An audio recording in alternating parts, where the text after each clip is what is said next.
আসসালামু আলাইকুম শায়েখ। জীবিত অবস্থায় কাউকে অঙ্গ দানের ব্যাপারে ইসলাম কি বলে?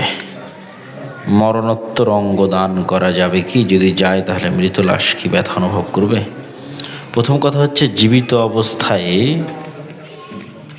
কিছু কিছু অঙ্গ এমন আছে যে সমস্ত অঙ্গ যদি আপনি দেন আবার ওইটা ঠিক হয়ে যায়।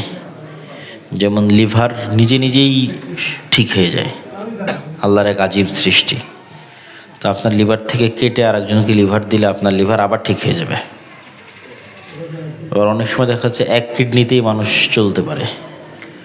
তো এরকম যে বিষয়গুলো, যেগুলোতে মানুষের দীর্ঘমেয়াদে কোনো ক্ষতি নাই, বরং উভয়ের জন্য উপকার, সেটা জীবিত অবস্থায় কোনো সমস্যা নেই। কিন্তু কেউ মারা যাচ্ছে, নিজে নিজে মৃত্যু স্বীকার করে আরেকজনকে দিবে, এটা আত্মহত্যার মধ্যে পড়ে যাবে।